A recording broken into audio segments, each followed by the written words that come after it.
Hello प्यारे students, इवोस academy पर मैं आपका होस्ट दोस्त और शुभचिंतक अमित कुमार फिर स्वागत करता हूं आज की शानदार क्लास में। तो कैसे हो आप लोग? आशा करता हूं आप सभी हष्ट पुष्ट और स्वस्थ होंगे। साथ ही आप लोगों की स्टडी है बढ़िया शानदार तरीके से चल रही, बड़ी मजे से चल रही होगी। अब बात करें आज की इस क्लास में, तो आज की इस क्लास में जैसा कि मैंने आपको पहले बताया था कि इवोस एकेडमी के द्वारा आप लोगों को 5 मॉडल पेपर्स है वो तैयार करके दिए जाएंगे। तो आज उन्हीं मॉडल पेपर्स की सीरीज को आगे बढ़ाते हुए हम अपना मॉडल पेपर नंबर 2 है उसको हल करने वाले हैं और बढ़िया शानदार प्रश्नों के साथ ये भी मॉडल पेपर है मैं आप लोगों को बिल्कुल आसानी से समझाने वाला हूं। इसका मतलब क्लास आप लोगों के लिए शानदार होने वाली है। और बात करें अपने इस आज की इस मॉडल पेपर की पीडीएफ के बारे में, तो ये पीडीएफ आपको मिलने वाली है वीडियो के डिस्क्रिप्शन बॉक्स में। तो वहां पे जाओ, अपने उस लिंक पे क्लिक करो और अपनी पीडीएफ को डाउनलोड करो और डाउनलोड करने के बाद में अपनी इस क्लास को शुरू कर लेना ताकि आपको पेपर समझने में कोई परेशानी ना हो। तो आज की इस क्लास को शुरू करें इससे पहले आप लोगों से एक बात कहना चाहेंगे, अगर आप हमारे चैनल पे और हमारे वीडियोस देख रहे हो, वीडियोस पसंद आ रहे हैं, हमारे चैनल को सब्सक्राइब कीजिए, वीडियो को लाइक कीजिए, शेयर कीजिए, साथ ही बेल आइकन को भी ऑन रखिए ताकि मेरे वीडियोस के नोटिफिकेशन सबसे पहले आप लोगों के पास पहुंचे। अब ज्यादा समय नहीं लेते, शुरू करते हैं आज का पेपर। और पेपर बिल्कुल वैसे ही है जैसे कि हमने बात करी है, बहुत ही शानदार पेपर है वो आप लोगों के लिए बनाया गया है। भाई ये 80 नंबर यहाँ पे नहीं है, भाई ये 80 आपके यहाँ पे है, हो जाता है रे, टाइपिंग में हो जाता है, कोई बात नहीं है, ये तो आप समझदार हो। तो आज हम अपने इस मॉडल पेपर का, जैसा कि मैंने अपने पीछे वाले पेपर में बताया था, बहुत ही शानदार तरीके से बिल्कुल अध्ययन करेंगे, बहुत ही गहराई से अध्ययन करेंगे। साथ में जो प्रश्नों से रिलेटेड बातें हैं जो आपके इम्पोर्टेंट बनती है उनको भी हम साथ में हल करते चलेंगे, वो भी समझाते चलूँगा। बस आप तो बने रहना इस वीडियो में। हाँ, सबसे पहले बात करें अपने पेपर के बारे में, तो आपके 3 घंटे 15 मिनट का समय रहने वाला है। और बात करें अपना जो सेक्शन ए है, जो सेक्शन ए है वो किससे संबंधित होने वाला है? सेक्शन ए आपके पास रीडिंग से संबंधित होने वाला है, 15 अंक का होने वाला है। रीडिंग क्या होता है सर? जैसा कि मैंने पहले भी बताया था, रीडिंग होता है आपके पास पैराग्राफ्स आएंगे 2, है ना। ये जब यहाँ पे रीडिंग सेक्शन में क्या होता है, आपके पास 2 पैराग्राफ होते हैं। इन दोनों पैराग्राफ की बात करें तो आपके पास पहला पैराग्राफ 9 अंक का होने वाला है। 9 अंक की बात करें तो इसमें आपके पास 6 तो क्वेश्चन होने वाले हैं और 3 वोकेब टाइप होने वाले हैं। तो ये देखो आपको समझना है पेपर, ये तो आपको पेपर में पेपर डाउनलोड कर लिया होगा, इतने तो समझदार हो। पेपर डाउनलोड करने के बाद में इसके जो क्वेश्चंस है वो आपको करने हैं। और मैंने जैसा कि बताया है कि पेपर का जो सेक्शन ए है, जो रीडिंग पार्ट ए है, इसमें जो पहला प्रश्न है वो किसी अपने पास महान विभक्ति के बारे में हो सकता है। महान विभूति है, विभक्ति बोल रहा हूँ, यानी महान जो अपने पास पर्सनैलिटी हुई है उनके बारे में हो सकता है। और बात करें अपने पास जो ये पैराग्राफ है वो मैंने रानी लक्ष्मीबाई के बारे में बनाया है, हो सकता है आ जाए। देखो मैं ये नहीं कहूँगा, पैराग्राफ के बारे में कोई गारंटी नहीं लेता, लेकिन प्रश्नों की गारंटी बहुत अच्छे से लेता हूँ मैं। तो ये पैराग्राफ है, ये महारानी लक्ष्मीबाई के बारे में है। इसके क्वेश्चंस की बात करें तो क्वेश्चंस है वो आपके पेपर में आपको बिल्कुल आसानी से समझ में आने वाले। जैसे how was the upbringing of Manikarnika Rani Laxmibai different from other women of the time of her time, यानी इसमें ये पूछ रहा है कि रानी लक्ष्मीबाई है अपने समय की महिलाओं से भिन्न कैसे थी। तो पैराग्राफ में से कर देना भाई। इसके बाद में what was the doctrine of the left, बहुत ही बढ़िया प्रश्न है ये, ऐसे नहीं रहा, इस पैराग्राफ का बता रहा हूं मैं, कहीं वैसे राजनीति वाले समझते होंगे ये प्रश्न। हाँ, What was the famous declaration made by the Rani when the British tried to take her kingdom? ये भी बढ़िया है, इसी पैराग्राफ में मिल जाएगा।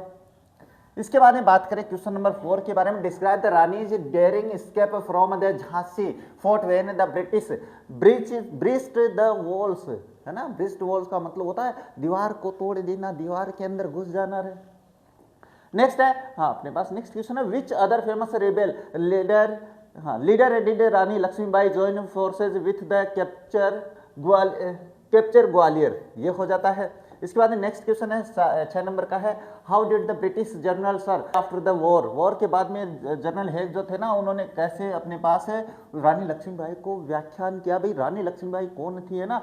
तो वो कह रही है कि वो 100 मर्दों में एक मर्दाना है, ऐसी बात कही थी उसने, देख लेना इसमें मिल जाएगा।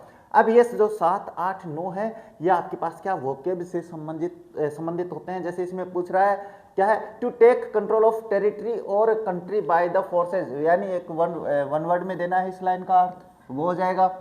What does the word formidable mean in the first paragraph, और दूसरा है in the phrase the British forces besieged the fort, what is the meaning of besieged. तो यहाँ पे अपने बिसाइज्ड का मतलब है यहाँ पे किसी चीज को कैप्चर कर लेना होता है। तो ये अगर आपको उत्तर ना मिले पैराग्राफ में तो मुझे कमेंट कर देना, मैं आपके कमेंट का आंसर दूंगा पक्का। इसके बाद में बात करते हैं, दूसरा पैराग्राफ आएगा। दूसरे पैराग्राफ 6 अंक का होने वाला है, तो ये भी आप लोगों ने डाउनलोड कर लिया होगा पेपर, तो इसमें मुझे बताने की आवश्यकता नहीं है। इसके 6 क्वेश्चन देख लेना, ये 6 क्वेश्चन आपको करने हैं। मैं बात कर लेता हूँ सेक्शन बी से, जो मुझे ये लगता है कि हाँ इसकी गारंटी मैं लेता हूँ, गारंटीड, वो कहते हैं ना गारंटी हर चीज़ की है मेरे पास, वो बात वो सेक्शन यहाँ से शुरू होता है। क्वेश्चन नंबर 3 है, वो आपके पास किससे संबंधित होगा रे? वो आपके पास एडवर्टाइजमेंट से हो सकता है, नोटिस हो सकता है, अपने पास क्या है इनविटेशन रिप्लाई हो सकता है, ये आपके पास इसमें हो सकते हैं।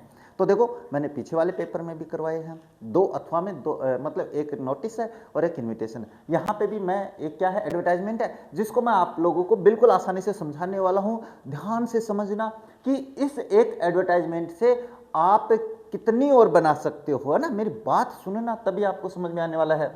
अब देखो इसमें क्या है, आपके पास write an advertisement for the situation vacant. सबसे पहले बात करते हैं सिचुएशन वैकेंट के बारे में, क्या होती है। देखो सिचुएशन वैकेंट की बात करें, ये मान के चलो कि आप कोई विद्यालय चलाते हो, आप कोई बैंक चलाते हो, आप कोई संस्था चलाते हो, आप कोई योगा स्कूल चलाते हो, आप कोई म्यूजिक स्कूल चलाते हो, आप कुछ भी चलाते हो, कोई जिम चलाते हो, कुछ भी चलाते हो, और आपको चाहिए एक व्यक्ति कि भाई मेरे स्कूल में मुझे ना एक इंग्लिश टीचर की आवश्यकता है, भाई मेरे स्कूल में ना एक योगा टीचर की आवश्यकता है, भाई मेरे स्कूल में एक म्यूजिक टीचर की आवश्यकता है, भाई मेरे जिम में मुझे एक जिम ट्रेनर की आवश्यकता है, भाई मुझे इसमें फलां की आवश्यकता है, मुझे ढिमकान की आवश्यकता है। अरे कैसी भी आवश्यकता हो, सारी आवश्यकता अपन इसमें करने वाले हैं। किसी भी प्रकार की सिचुएशन वैकेंट का मतलब होता है कोई भी वैकेंसी आए तो, है ना। तो अब इसमें इस एडवर्टाइजमेंट पे आपको हर एक वो क्या है सिचुएशन वैकेंट की एडवर्टाइजमेंट बना सकते हो। कहाँ पे चेंज करना वो मैं बताऊंगा आपको। देखो एडवर्टाइजमेंट है, विज्ञापन है, बिल्कुल ऐसे लिखना है, कहीं कैसा भी डिजाइन हो, मैं जो बता रहा हूँ आप उस पर गौर करना है ना। आपको इसका आंसर वैसे 50 शब्दों में देना होता है, लेकिन हम इसको 60 से 65 शब्दों में बनाएंगे क्योंकि हम बढ़िया करेंगे ना, इसलिए।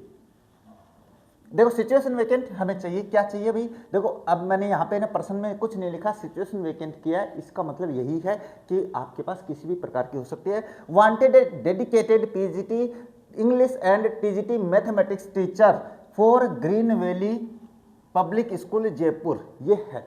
अब यहाँ पे स्कूल का नाम भी चेंज हो सकता है। यहाँ पे टीजीटी 3rd ग्रेड टीचर होता है, पीजीटी होता है पोस्ट ग्रेजुएट टीचर होता है। अब यहाँ पे सब्जेक्ट चेंज हो सकता है, यहाँ पे योगा टीचर हो सकता है, यहाँ पे जिम ट्रेनर हो सकता है। लेकिन जिम ट्रेनर के लिए आप ग्रीन वैली स्कूल थोड़ी कर दोगे रे, इतना तो दिमाग लगा सकते हो, है ना। अब आपने यहाँ पे तो कर दिया, बोले सर मैं हम आपने कहा था तो आपने यहाँ पे जिम ट्रेनर कर दिया, और जिम ट्रेनर के बाद में यहाँ पे स्कूल का नाम भी लिख दिया और नाम लगा दिया कि हाँ सर आपने कह दिया था। अरे तो बेवकूफ़ हूँ मैं, ये थोड़ी कह रहा हूँ, मैं कह रहा हूँ जिम ट्रेनर है वो स्कूल में नहीं चाहिए, कहाँ चाहिए, वो जिम में चाहिए। तो ये देख लेना थोड़ा सा। Candidates must be post graduate. अब सपोजिंग करो आप पीजीटी के लिए कर रहे हो भाई, इंग्लिश टीचर के लिए, तो इंग्लिश का टीचर है वो पीजीटी होना चाहिए। पीजीटी का मतलब होता है पोस्ट ग्रेजुएट, यानी अब मेरा है, हाँ ये होगा। और ग्रेजुएट विथ बीईडी, बीईडी नहीं रहा, बीएड होता है, हाँ इसके साथ बैचलर ऑफ एजुकेशन होता है इसका मतलब। And have 3 years of experience, आपके पास 3 साल का एक्सपीरियंस होना चाहिए। Fluency in English and computer literacy are essential, यानी आपके लिए क्या है इंग्लिश में बोलना अनिवार्य है, हाँ हम धड़ाधड़ बोल सकते हैं। इसके बाद में क्या है, कंप्यूटर का ज्ञान होना भी जरूरी है आप लोगों के लिए। And the ability to handle a digital classroom effectively, और जैसे कि मैं आपको डिजिटली पढ़ा रहा हूँ, इसको भी ढंग से कंट्रोल करने वाला चाहिए। इसके बाद में competitive salary offered, competitive salary का मतलब होता है अपन कर लेंगे रे, हाँ जितनी अपनी चल रही है ना कम्पिटिटिव, यानी प्रतियोगी जैसे दूसरे विद्यालयों में चल रही है उतनी सैलरी हम दे देंगे। इसके बाद apply with a resume and the photo within 7 days to jobs at Green Valley School greenvallyschool.com, या कॉल कर सकते हो इस नंबर पे, फला नंबर पे कॉल कर सकते हो। तो अब इसमें आपको वैकेंसी से संबंधित मेरे हिसाब से कोई दिक्कत नहीं आएगी, केवल आपको नाम चेंज करना है और नाम आपके प्रश्न में होगा। नाम आपके कहाँ होगा? प्रश्न में होगा, तो बस वो नाम चेंज करना है, बाकी सारा ये का ये लिख दो। मैं कह रहा हूँ 4/4 मिलने वाले हैं रे, गारंटीड है। तो ये आप समझ में आ गया होगा। इसके बाद में अथवा में मैंने एक क्या है नोट अपने पास इन्विटेशन रिप्लाई बनाया फॉर्मल, है ना। क्या बनाया रे? अरे क्या हो रहा है भाई? रिप्लाई बनाया मैंने इन्विटेशन का, तो ये फॉर्मल इन्विटेशन। अब देखो, बर्थडे से संबंधित हो, शादी से संबंधित हो, किसी से भी संबंधित हो, आपको केवल अपने उस फंक्शन का नाम चेंज करना है और कुछ नहीं करना है। अब मैं यहाँ पे बता देता हूँ, देखो कैसे है। Mister and Mrs Sarthak Bakolia thank Mr and Mrs Goyal for their kind invitation to attend their sons. अब चेंज कहाँ पे करना है? यहाँ पे चेंज करना है। ये मान के चलो आपके पास केवल एक नाम आया है, केवल सार्थक बकोलिया आया है, तो बस इसको हटा देना है, यहाँ ये हटा देना है यहाँ से। मैं एक बार साफ दिखा देता हूँ। केवल आपको मिस्टर सार्थक बकोलिया थैंक्स कर देंगे यहाँ पे, और किसका कर रहे हो? जिसके पास से इन्विटेशन मिला है ना, उसका नाम लिख दिया मिस्टर एंड मिसेज गोयल। अब इसके बाद में for their kind invitation to attend their son's birthday. अब यहाँ पे अपने पास केवल ये फंक्शन का नाम चेंज करना है, ये नाम चेंज कर दो। और सन्स बर्थडे है, ये मान के चलो शादी है ना। शादी है तो इसका मतलब क्या है?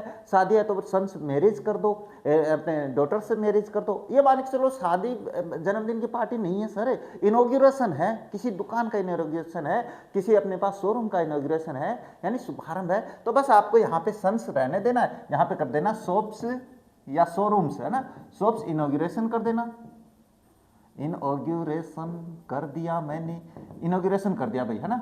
और इनॉग्रेशन करने के बाद में ऑन, यहाँ पे ऑन ये सेम रह जाएगा, ये डेट लिख देना, कहाँ पे है ये हो जाएगा, एड्रेस हो जाएगा, ये एड्रेस हो जाएगा। तो देखो क्या है, अब अपने पास केवल ये नाम चेंज करना है। यानी कहने का मतलब, मैंने जो आपके लिए इन्विटेशन बनाया है, इसमें केवल आपको नाम चेंज करना है। मैं बनाता ही ऐसे हूँ, है ना, ये ऐसे बनाए, तो इसमें केवल नाम चेंज करो, बाकी ये फॉर्मेट लिखो। जैसे इसमें क्या, son's birthday party on Monday, फिर 25 जनवरी 2026 करेंगे भाई, 26 करेंगे। 25 तो बीत गया, जो बीत गया है वो दूर ना आएगा, है ना। तो वो गया है। At 7:30 AM at their residence, 7:30 PM करेंगे भाई। सुबह सुबह 7 बजे कौन पार्टी करता है? हाँ, residence 45 Ashok Vihar Nawalgarh, they have pleasure in accepting the invitation. बस यहाँ से थोड़ी सी समस्या है, उसका समाधान कर देता हूँ। आप करो, नहीं सर हमें तो समय नहीं है, हमारे पास तो फला काम है, ढिमकान काम है, तो क्या करूँ मैं? तो कोई बात नहीं, हम डिक्लाइन का भी बनाएंगे, इसमें चिंता मत करो। यहाँ पे लिख दिया आप लोगों ने, accepting the invitation the assure that they will be there to wish with wish the young boy many happy returns of the day. अब इनॉग्रेशन में ये नहीं करना है ना। The feel delighted with the invitation, ये हो जाता है आपका इन्विटेशन जो एक्सेप्टिंग है। अब नहीं सर हमें टाइम नहीं है, टाइम नहीं है तो कोई बात नहीं है, आपको लाइन कौन सी चेंज करनी है, क्योंकि डिक्लाइन भी तो आ सकता है ना, डिक्लाइन भी आ सकता है इन्विटेशन उसका। और ये तो फॉर्मल है, इनफॉर्मल भी आ सकता है, इनफॉर्मल भी तैयार कर रखी है मैंने आप लोगों के लिए, चिंता मत करो। हर चीज़ यानी कहते हैं ना, अंतिम प्रहार वाली जो क्लास है वो तो बाकी है अपनी, अंतिम प्रहार करेंगे अपन धड़ाके से, वो क्लास बाकी है अपनी। हाँ, अब ये आपके पास अगर समझ में आ गया तो ये मान के चलो, यहाँ पे अपने पास क्या है कि आपके पास टाइम है, तो अपने पास क्या है, आप जा नहीं सकते, तो क्या है, they have pleasure in accepting the invitation but, इसके आगे से अपन क्या है एक लाइन जोड़ देंगे, but they have an urgent meeting, urgent work, है ना, urgent meeting on the same day, on the same day, so, है ना, सेम डे, सो ही या दे, जो भी लिखना चाहो, एक है तो ही कर देंगे, दो है तो दे कर देंगे। He can not attend the function, attend, है ना, अटेंड लिख दिया मैंने, अटेंड द फंक्शन, ये मैंने कर दिया यहाँ पे, है ना, ये लिख दिया। अब इसके बाद में क्या है, बट इसके बाद में एक और लाइन लिखो, तो बहुत अच्छी बात है, क्या है, the feel delighted with invitation, ये हटा दो भाई, विश, क्योंकि अपन जा तो पाएंगे नहीं यहाँ पे, बस अपने यहाँ पे ये तो हटा देंगे, और यहाँ पे ये हटाने के बाद में ये लाइन यहाँ पे लिख देंगे, तो आपका डिक्लाइन इन्विटेशन रिप्लाई बन जाएगा। अब मेरे हिसाब से इसमें मुझे दूसरा समझाने की आवश्यकता नहीं है ना। हाँ, और कोई बात नहीं है, अपनी अंतिम क्लास में देखेंगे बाकी सब कुछ। अब इसके बाद में 4 नंबर का क्वेश्चन आएगा आपके पास, क्या है, रिपोर्ट से संबंधित। देखो रिपोर्ट ऐसा है मैटर, क्या है रे, रिपोर्ट ऐसा मैटर है कि इसमें आप क्या है कुछ भी पूछ सकता है। वैसे मैंने 2 रिपोर्ट पहले बता दी, मतलब एक रिपोर्ट एक पैराग्राफ बता दिया, एक रिपोर्ट एक पैराग्राफ इसमें बता रहा हूँ, और जो मैं 5 पेपर में पढ़ाऊंगा उनके अलावा कुछ नहीं आना है ना। और ऐसे नहीं रहा गुरुजी ने तो पढ़ाया था उसमें रिपोर्ट नहीं आई बाकी सब कुछ आ गया, तो फिर आप तो कहोगे नहीं सर आपने तो बोला था 100 में से 100 आने चाहिए थे। हो जाता है ऊपर नीचे, ऐसे घबराना नहीं है ना सर की बातों को। लेकिन क्या है कि जो सर बता रहे हैं 100% चांसेस उन्हीं के हैं। कुछ तो अनुभव है ना रे, हाँ जिंदगी का, कहते हैं ना जिंदगी के मजे कुछ खट्टे में है। चलो खट्टा देखते हैं क्या है। हाँ ये आपके पास रिपोर्ट क्या है कि आपको ये रिपोर्ट लिखनी है, किस पे लिखनी है, ये लिखनी है आपको साइबर सेफ्टी पे। अब साइबर सेफ्टी पे मान के चलो रिपोर्ट नहीं आई, आपके पास लेटर आ गया तो, है ना, वो भी मैं समझाऊंगा आगे, चिंता मत करो, हर चीज समझाने वाला हूँ। फिलहाल हम साइबर सेफ्टी के लिए रिपोर्ट लिखने वाले हैं। रिपोर्ट लिखने का तरीका है बाय स्टूडेंट रिपोर्टर, है ना, मुकेश कुमार, मुकेश जी आप लिख दो, है ना, कोई बात नहीं है। रिपोर्ट लिखने का तरीका है ऑन जनवरी, डेट लिखेंगे on January 10th 2026 over school organized cyber safety awareness workshop for students of class 11th to 12th। ये रिपोर्ट लिखने का एक तरीका होता है भैया ना। यहाँ से शुरू करो और उसके बाद में जो फंक्शन है वो उसका नाम लिख दो बस, और जो आपके पास प्रश्न में दिया हुआ उस स्थान का नाम लिखो कि भैया आपके विद्यालय में है ना एनुअल फंक्शन मनाया गया है, तो फिर आप उसके बारे में रिपोर्ट लिखो, तो बस दिनांक लिखो और यहाँ पे लिख देना, यहाँ पे वर्कशिप फॉर स्टूडेंट्स नहीं, ओवर स्कूल कौन सी है, यानी अपने पास 25th नहीं रहा, 16th एनुअल फंक्शन है वो सेलिब्रेट किया गया है किन on over school government senior secondary school, बस ऐसे लिख देना है। The primary objective was to educate students about the growing risks of the digital world. सबसे पहले भूमिका क्या थी कि जो प्राइमरी ऑब्जेक्टिव यानी जो मुख्य उद्देश्य था इस वर्कशिप का, इस सेशन का, वो ये था कि बच्चों को डिजिटल जो अपने पास क्या हो रहे हैं, डिजिटल रिस्क जो खतरे हैं उनके बारे में जागरूक करना था। Such as cyberbullying, phishing and identity theft. Identity theft क्या होता है, आपकी आईडी चुरा कर किसी दूसरे को ठगना होता है। The guest speaker emphasize the importance of the using strong unique passwords and enabling two factor authentication। ये अपने पास ये इसमें समझाने की वैसे तो आवश्यकता नहीं है। क्या टू फैक्टर ऑथेंटिकेशन क्या होता है, जिसमें आपसे क्या है OTP मांगता है आपकी कोई भी ऐप को खोलने से पहले, वो होता है। इसके बाद students were advised never to share personal details with strangers online on और click on the suspicious links. और ये भी बताया गया कि आप अपनी पर्सनल जानकारी ऑनलाइन नहीं करनी है, किसी से शेयर नहीं करनी है, और लिंक्स से तो बच के रहना है। The session concluded with a demonstration on how to report cyber crimes through the official government portal। यानी कहने का मतलब अगर आपके पास ऐसा कुछ ठगी हो जाती है तो जो गवर्नमेंट पोर्टल है उस पर कैसे शिकायत कर सकते हैं ये भी बताया गया। It was an eye opening session that the equipped students with essential skills to browse the internet securely. और उसके बाद में ये भी कि इंटरनेट को सिक्योरली कैसे ब्राउज कर सकते हैं, ब्राउज का मतलब सर्च कर सकते हैं। आप तो बहुत ही टेक्नोलॉजिया के युग के हो तो आप कर सकते हो, लेकिन ठगी क्या होती है आप जैसे बच्चों के साथ होती है। वैसे तो अपने जो अनपढ़ अपने दादा परदादा है, अपने पापा है, वो इतने जानते नहीं है तो उनके साथ भी हो जाती है। तो ठगी के मामले में थोड़ा सा बच के रहना है। तो देखो अब ये साइबर सेफ्टी के बारे में देखो मैंने तो रिपोर्ट करवा दी, अब आपके पास आ गया लेटर तो कैसे करोगे। लेकिन फिलहाल पहले हम इसका पैराग्राफ पढ़ लेते हैं। इसके अथवा में क्या है, ग्लोबल वार्मिंग एक अच्छा बिंदु चल रहा है आजकल, आने की संभावना बन सकती है भाई ग्लोबल वार्मिंग से संबंधित, और ग्लोबल वार्मिंग से संबंधित लेटर भी आ सकता है। हाँ सर लेटर भी बता रहे हो, रिपोर्ट भी पढ़ा रहे हो, तो आने का तरीका बस यही है कि कुछ बातें अगर लेटर में आ गई तो कुछ बातें इसकी उठा के लिख देंगे, उसका तरीका मैं आगे समझाने वाला हूँ। पहले ये पढ़ देते हैं ग्लोबल वार्मिंग से संबंधित। Global warming is one of the most serious problem facing the world today. यानी कहने का मतलब है कि आज जो विश्व है सबसे बड़ी समस्या से जूझ रहा है वो क्या है, वो ग्लोबल वार्मिंग है। ग्लोबल वार्मिंग का मतलब वैश्वीकरण, ताप में वृद्धि जो होती है वो ग्लोबल वार्मिंग होती है। It refers to the gradual increase in the earth's average temperature due to the excessive emission of greenhouse gases like carbon dioxide, methane and the nitrous oxide। ये सारी गैसेज है जो आपके पास क्या है, ग्लोबल वार्मिंग को बढ़ा रही है। और ये क्या है, देखो इट रिफर्स टू, ये संकेत करता है, ये दर्शाता है किसको, टू द ग्रेजुअल, ग्रेजुअल का मतलब धीरे धीरे धीरे धीरे धीरे रे मना है ना, increase in the earth's average temperature, जो कि पृथ्वी के तापमान में धीरे धीरे वृद्धि कर रहा है, due to the excessive emission. Excessive का मतलब होता है अधिकता से, एमिशन का मतलब होता है निकास, ऑफ ग्रीन हाउस गैसेस, जो ग्रीन हाउस गैसेज है जिनमें बात करें तो कार्बन डाइऑक्साइड है, मीथेन है, नाइट्रस ऑक्साइड है, ये सारी गैसेज है जो ग्लोबल वार्मिंग क्या है, हाँ ग्लोबल वार्मिंग को बढ़ा रही है। These gases are mainly produced by burning of fossil fuels, deforestation and the industrial activities। और ये कहाँ से आती है, ये सारी गैसें कहाँ से निकलती है, तो बात करें तो फॉसिल फ्यूल्स का मतलब होता है ईंधन का जलाना होता है, लकड़ियों का, डिफोरेस्टेशन का मतलब जंगलों की कटाई होती है, और इंडस्ट्रियल एक्टिविटीज और औद्योगिकरण की जो कार्यवाहियाँ होती है वहाँ से अपने पास ये गैसें है, इसका कारण बनती है।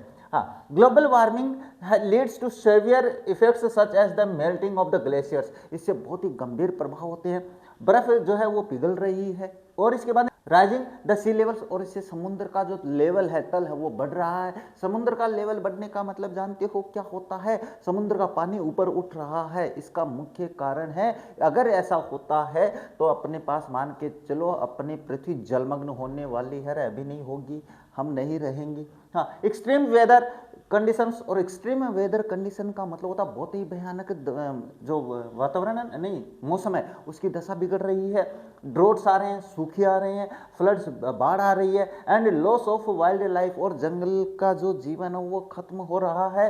इट आल्सो इफेक्ट्स एग्रीकल्चर, इससे कृषि प्रभावित होते हैं, ह्यूमन हेल्थ, मानव स्वास्थ्य प्रभावित होता है, वाटर रिसोर्सेज, पानी के संसाधन प्रभावित होते हैं। To control global warming we must reduce pollution, यानी कहने का मतलब अपनी सबसे बड़ी समस्या है पॉल्यूशन को कम करना। और हाल फिलहाल में अपनी दिल्ली की कंडीशन कुछ ऐसी हो रखी है, वैसे अपने यहाँ ज़्यादा ही हो रखे हैं, जो अपने पास शहरी क्षेत्र है वहाँ पे पॉल्यूशन बहुत ज़्यादा है। इसके बाद use renewable sources of energy, renewable source of energy का मतलब होता है जिसको अपन पुनर्निर्माण कर सकते हैं।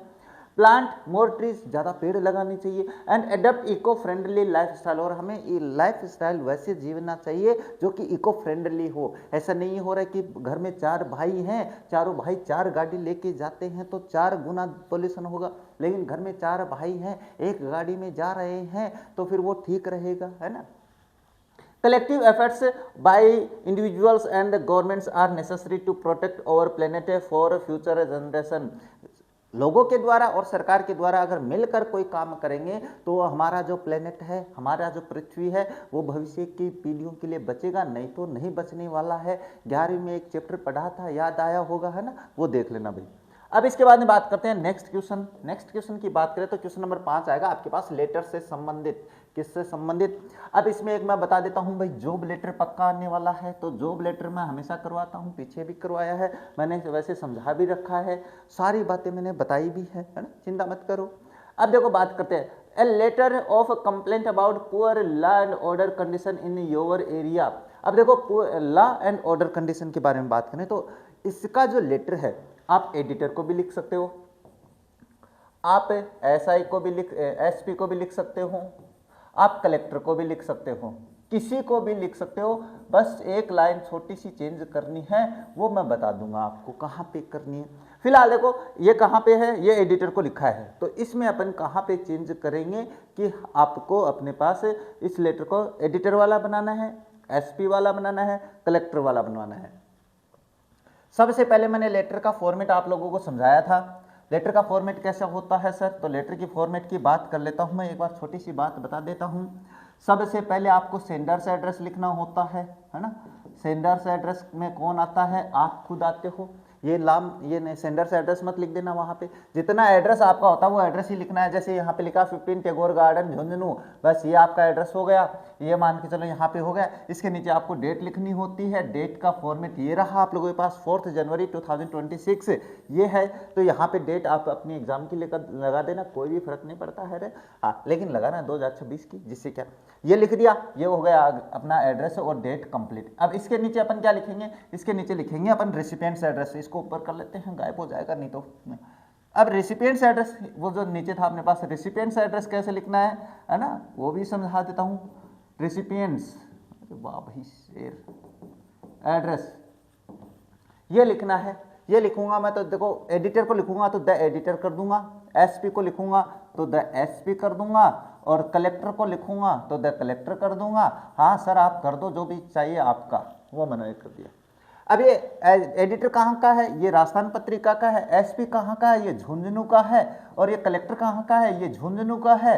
तो फिर आपको दिक्कत कहाँ पे है, झुंझुनू। इसके नीचे देखो ये यहाँ पे लिख दिया अपने पास। कलेक्टर के नीचे बस ये नहीं लिखना है, ये केवल झुंझुनू आएगा, है ना। थोड़ी सी बात ध्यान से समझ लेना, रहे गड़बड़ी हो रही है सर, कुछ नहीं है, ये लो मैं अब समझा देता हूँ।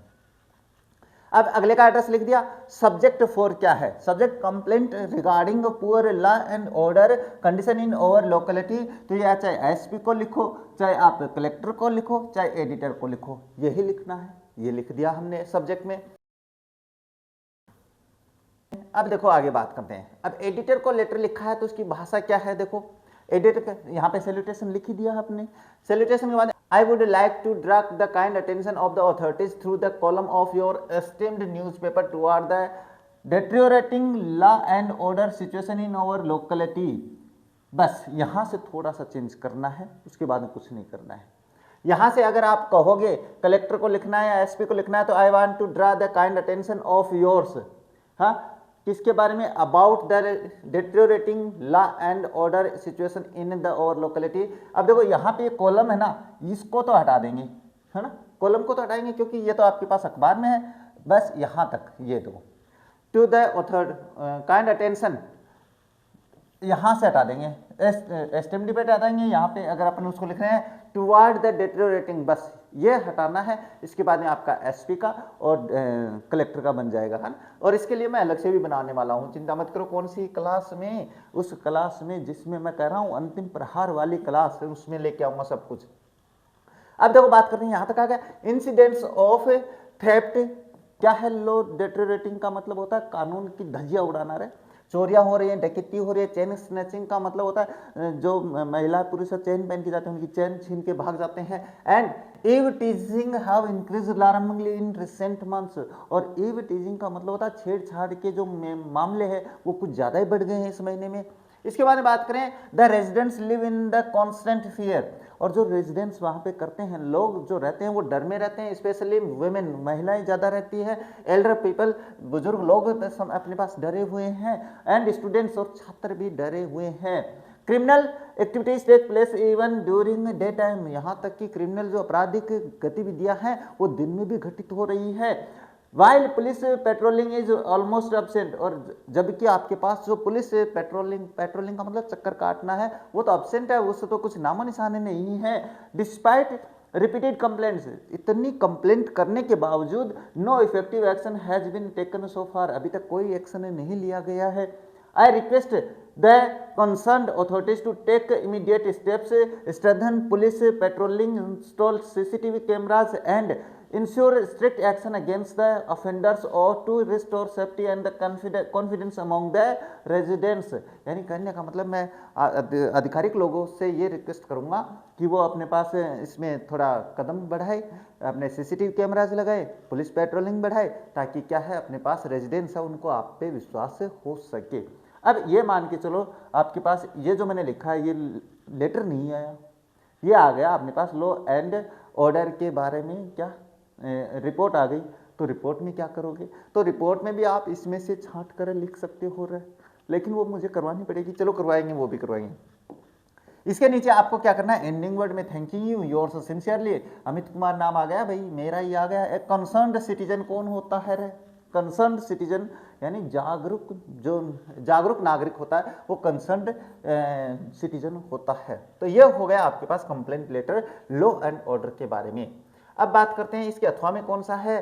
देखो, you are Aryan in Aurelia residing at 45 Gandhinagar Jaipur, you saw an advertisement in the Times of India for the post of yoga teacher at Healthy Minds International School Jaipur. Write a letter to the principal to school applying for the job along with your detailed biodata. resume biodata एक ही बात है, यानी कहने का मतलब है yoga teacher की आवश्यकता है, आपने एक एडवर्टाइजमेंट देखी है और उसके लिए आपको एक लेटर लिखना है। नाम थोड़ा सा अजीब सा लगा ऑरेलिया, कोई बात नहीं है रे, नाम आप अपना लिख देना। देखो, सबसे पहले क्या लिखोगे, खुद का एड्रेस लिखोगे। खुद का एड्रेस, अगर एड्रेस नहीं आता है, नहीं दिया हुआ है और आपको कोई एड्रेस नहीं दिखाई दे रहा है, तो मैं हमेशा बच्चों को एक एड्रेस बताता हूँ, डी विंग गांधीनगर, है ना, गांधीनगर, या अपने पास गांधीनगर कर देता हूँ, नेहरू नगर कर दो, जो भी आपके पास आता है। अब इसके स्थान के नीचे आप झुंझुनू लिख दो, जयपुर लिख दो, जो आपके दिमाग में है ना वो लिख दो, बस हो जाएगा एड्रेस।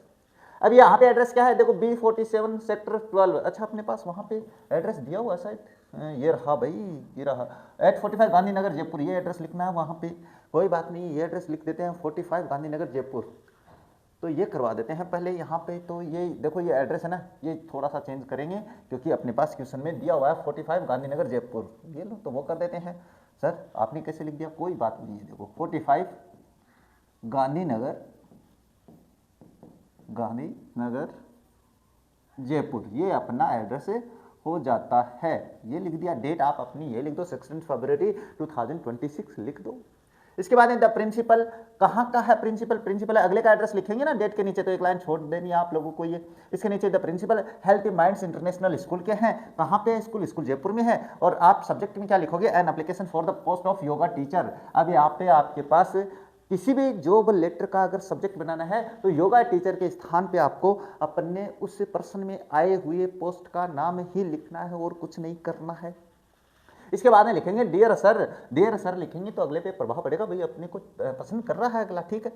डियर सर लिख दिया अपन ने। डियर सर के बाद में क्या है, आप लिख सकते हो I would like to draw your kind attention toward your advertisement in the esteemed newspaper the Times of India. ये भी भाषा लिख सकते हो, कोई गलत नहीं है, और अगर ये याद करते हो तो बहुत भी अच्छी बात है। तो क्या है, देखो this is with reference to your advertisement in the Times of India dated January 10th 2026 for the post of yoga teacher in your prestigious school. I wish to offer my candidacy for the same। अब इसमें आपको केवल नाम change करना है, yoga teacher, केवल ये नाम चेंज करना है जॉब लेटर में, इसके अलावा कुछ नहीं चेंज करना है। तो लाइन तो याद हो जाएगी, रट लोगे। इसके बाद में क्या करोगे, देखो आप अपने बारे में बताओ। I am a certified yoga instructor with the post graduate diploma in yoga science. Yoga science का मतलब योगा के क्षेत्र में उन्होंने पोस्ट ग्रेजुएट कर रखा है, हर चीज में डिग्री होती है तो इसने कर रखा है। अब यहाँ पे आप पोस्ट ग्रेजुएट डिप्लोमा इन, अब योगा का नहीं आया है, अंग्रेजी का आ गया है, तो आप यहाँ पे इंग्लिश कर दो। इंग्लिश का नहीं आया सर, वहाँ पे तो आ गया हिस्ट्री का, तो हिस्ट्री कर दो। नहीं सर हिस्ट्री का भी नहीं आया तो हिंदी का आ गया तो हिंदी कर दो। यानी जो आया है उसी सब्जेक्ट का नाम लिख दो, आपका जो लेटर वो तैयार हो जाएगा। I have 3 years of experience in training students in the various वेरियर asanas pranayama and meditation techniques. अब यहाँ पे थोड़ी सी चेंज हो जाता है क्योंकि आपके पास एक्सपीरियंस है केवल टीचिंग का। ये तो योगा वाले हैं, तो योगा वाले तो आसन सिखाएंगे, प्राणायाम सिखाएंगे, मेडिटेशन सिखाएंगे, ये तो सिखाएंगे, आप थोड़ी ना सिखाओगे, आप अंग्रेजी के हो। तो 3 अपने पास years of experience in teaching, यहाँ पे लिख दोगे in teaching at high level, यानी सीनियर लेवल स्टूडेंट्स, बस इतना कर दोगे तो आपका क्या हो जाएगा, एक्सपीरियंस हो जाएगा।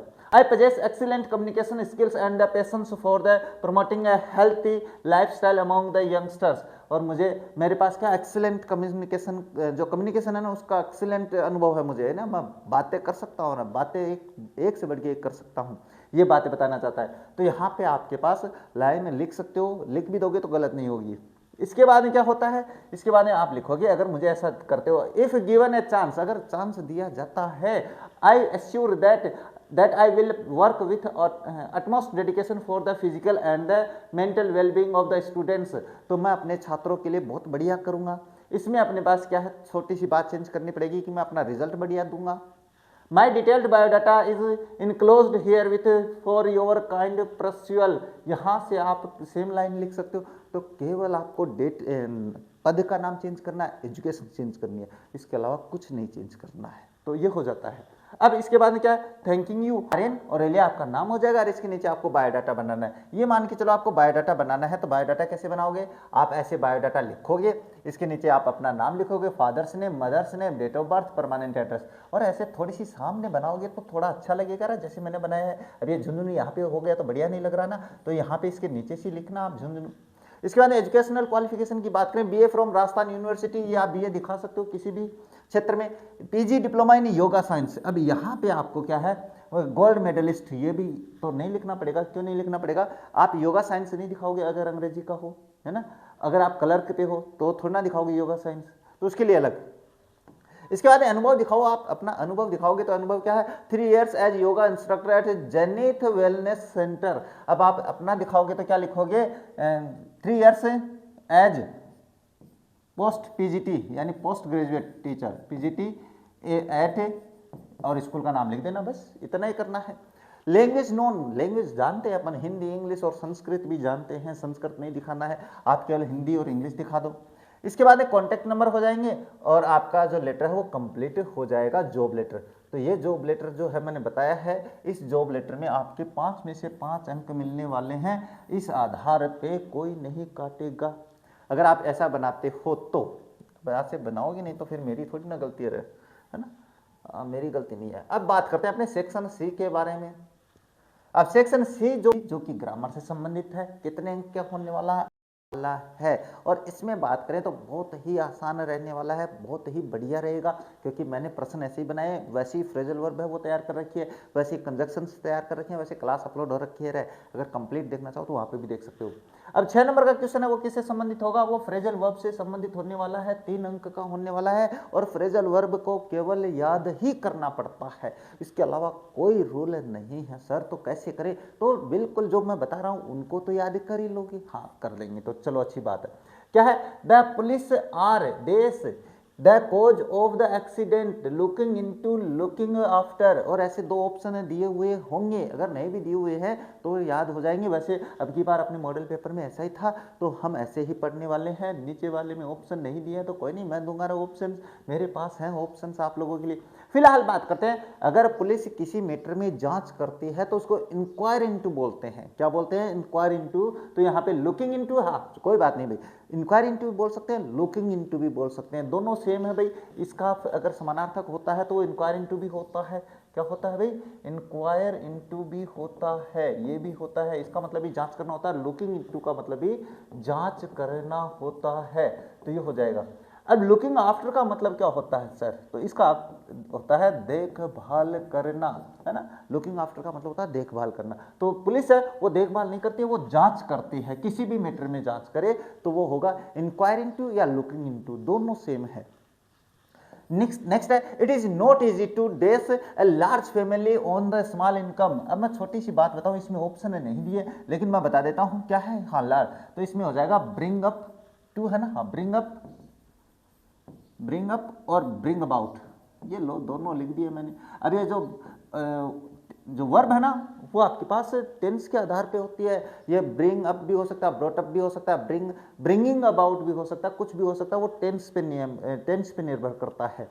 यहाँ पे मैंने वर्ब की फर्स्ट फॉर्म ही क्यों लिखी है, क्योंकि स्पेस से पहले टू आ रखा है और टू के बाद में हमेशा वर्ब की फर्स्ट फॉर्म आती है इन्फिनिटिव के रूप में। चलो अब बात करते हैं, it is not easy to a large family on the small income. ये क्या कह रहा है, ये वाक्य ऐसे बता रहा है कि एक छोटी इनकम पे बड़े परिवार का पालन पोषण नहीं हो सकता है, और पालन पोषण के लिए आपके पास ब्रिंग अप होता है, यानी बच्चों का पालन पोषण करना है, परिवार की देखभाल करना है, पालन पोषण करना है, तो उसके लिए ब्रिंग अप होता है, ये आ जाएगा। तो यहाँ पे तो मैं कर दूंगा ब्रिंग अप, क्या हो जाएगा भाई, यहाँ पे ब्रिंग अप हो जाएगा, ऊपर वाले में आप दो कर देना भाई। अब आप पूछोगे सर ब्रिंग अबाउट का मतलब क्या होता है, तो ब्रिंग अबाउट का मतलब होता है कोई चीज घटना हो जानी, यानी कोई घटित हो जाती है, कोई भी घटना उसको ब्रिंग अबाउट कहते हैं। अब बात करते हैं next, the fireman worked hard to dash the fire. इसमें भी ऑप्शन नहीं है तो इसका भी ऑप्शन दे देता हूं मैं। इसके ऑप्शन में दूं तो पुट आउट और पुट ऑन कर देते हैं, ये लो। ये दो ऑप्शन दे दिए मैंने। तो अब जाहिर सी बात है फायरमैन क्या करेंगे, आग को बुझाएंगे। आग को बुझाएंगे तो क्या होगा, पुट आउट होता है, इसका मतलब होता है बुझाना, कंट्रोल करना किसी चीज को है ना, तो बुझाना लेते हैं अपन। यहाँ पे तो कर दूंगा मैं पुट आउट। और पुट ऑन का मतलब होता है पहनना, यानी कपड़े वगैरह पहनते हैं, नहीं टोपी पहनते हैं, टोपी पहनाते भी हैं, पहनाना नहीं है टोपी। हाँ, यहाँ पे अपने पास पुट ऑन का मतलब पहनना होता, कपड़े वगैरह होते, तो पहनने के लिए अपन पुट ऑन और बुझाने के लिए पुट आउट का प्रयोग करेंगे, तो ये आपके फ्रेजल वर्ब हो जाती है। इसके बाद में बात करें तो आता है 7 नंबर का प्रश्न, जो कंजक्शन से संबंधित होने वाला है। वैसे आपके पास दिया हुआ होगा, अगर नहीं भी दिया हुआ है तो आप मेरी क्लास देख लो, उसके बाद में आप जितना कोई पूछेगा उतने के आंसर दे दोगे, कैसा भी बना दे।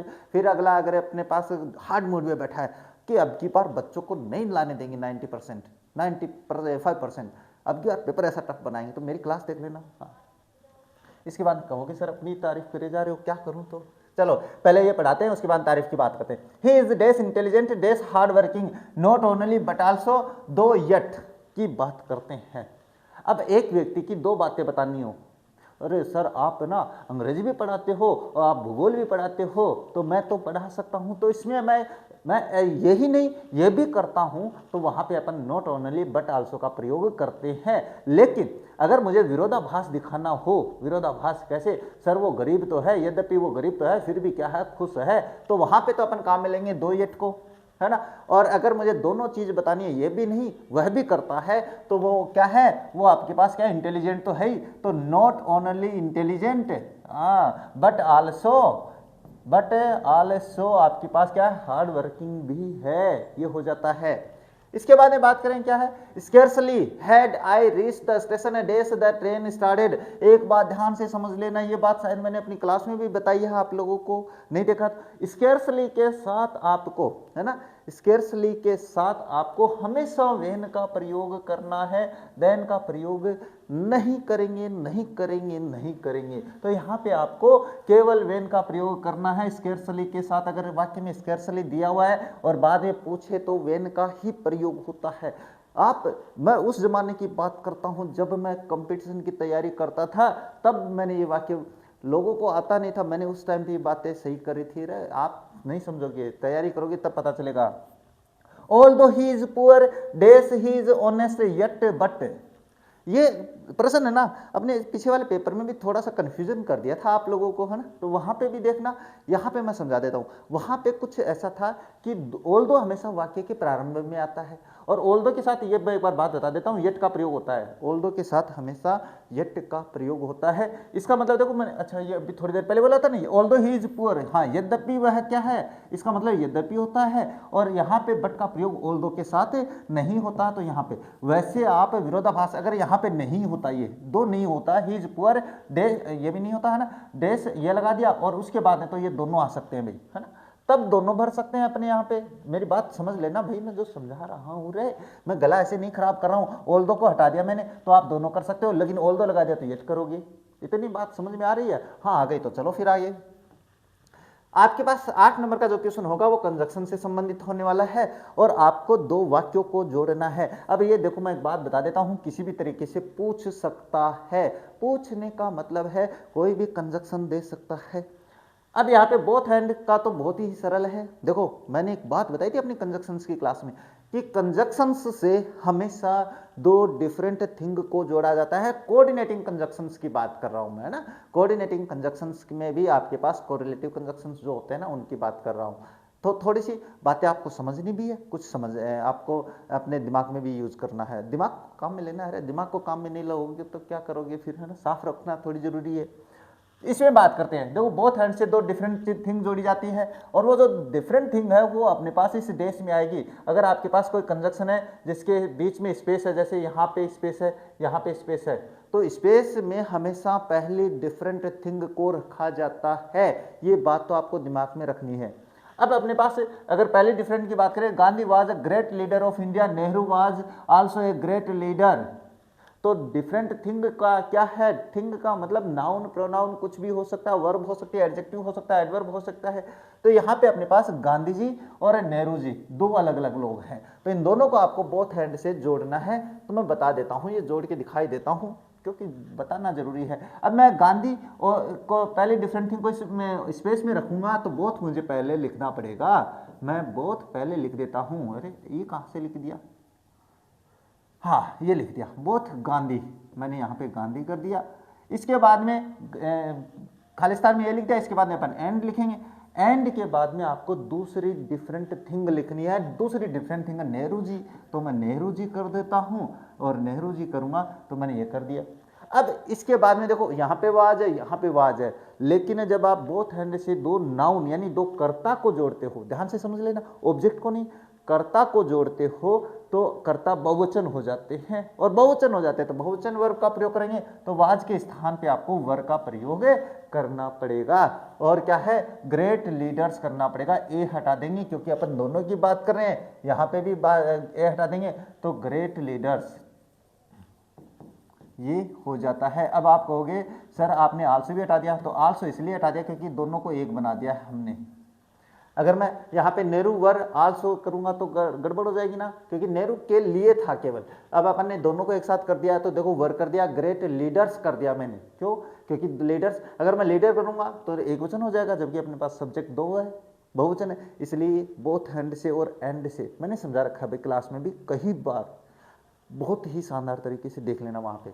अभी अपने पास पेपर बड़ा हो जाएगा तो थोड़ा सा ये समझ लेते हैं। The thief saw the police he run away no sooner than, बहुत बढ़िया एग्जाम्पल है, कंजक्शन का आ सकता है। नो सूनर देन से जोड़ा कैसे जाएगा, तो एक बात ध्यान से समझनी है भाई, नो सूनर देन से हमेशा देखो, नो सूनर देन के साथ आपको क्या है, इन्वर्जन का प्रयोग करना होता है। अब इन्वर्जन मैं यहाँ पे समझाने लग जाऊंगा तो क्लास बड़ी हो जाएगी, मैं ऐसे बता देता हूँ, कर्ता से पहले हेल्पिंग वर्ब का प्रयोग करना ही इन्वर्जन कहलाता है, तो वो प्रश्नवाचक वाक्य नहीं होता, बस इतनी बात समझ लेना।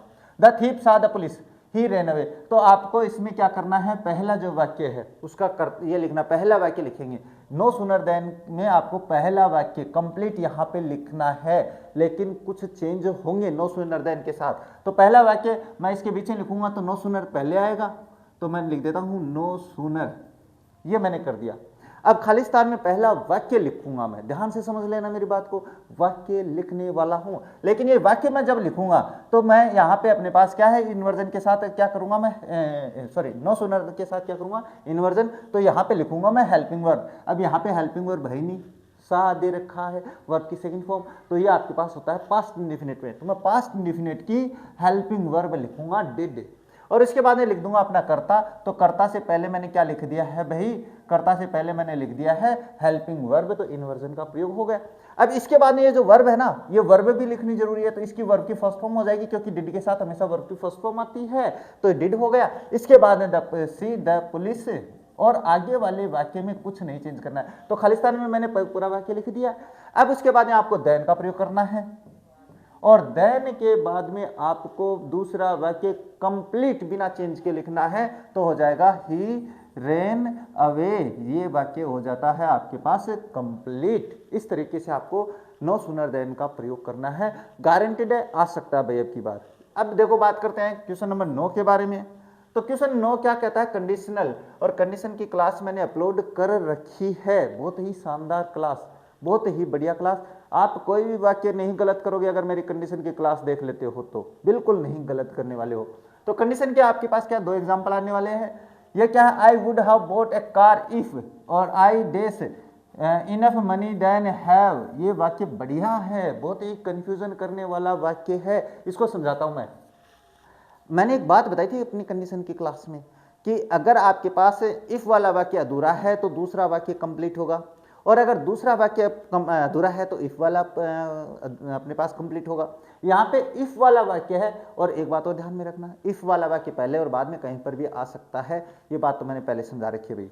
तो देखो इफ वाला वाक्य अधूरा दे रखा है, इसका मतलब आपको ये वाक्य देखना है, ये वाक्य देखेंगे तो इसमें कर्ता plus would plus have plus verb की थर्ड फॉर्म दे रखी है, तो ये कौन सी कंडीशन है, ये आपकी तीसरी कंडीशन है, इन फुलफिलमेंट कंडीशन है, जिसको मैं कहता हूं अवश्य संभावी, जिसको कोई पूरा होने की संभावना नहीं रहती है, वो कंडीशन है। तो इससे अर्थ आए ना आए कोई फर्क नहीं पड़ता है, आपको पता चल गया ये तीसरे नंबर की कंडीशन है, जिसका रूल क्या होता है, जिसका रूल होता है if plus subject plus had plus verb की third form plus object plus comma लगाएंगे, दूसरे वाक्य का सब्जेक्ट लिखेंगे, वुड लिखेंगे, हैव लिखेंगे और वर्ब की थर्ड फॉर्म लिखेंगे और अपने पास ऑब्जेक्ट कर देंगे। तो बस ये रूल अगर याद है तो फिर आप इस कंडीशन के कोई वाक्य गलत नहीं करने वाले हो। अब इसमें बात करें तो आपके पास ये वाक्य कंप्लीट दे रखा है, इसने इफ वाला अधूरा दे रखा है, ये वाक्य दे रखा है, देखो वुड आ गया, हैव आ गया, वर्ब की थर्ड फॉर्म आ गई, ऑब्जेक्ट आ गया।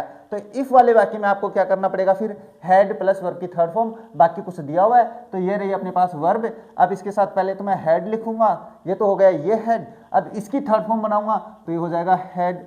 तो ये आई हैड सर गलत कर दिया, अरे गलत नहीं है, ये सही है, दिमाग लगा लेना। हैव की थर्ड फॉर्म हैड होती है और हैड के साथ ये देखो, ये तो अपने पास हेल्पिंग वर्ब है और ये वर्ब की थर्ड फॉर्म है।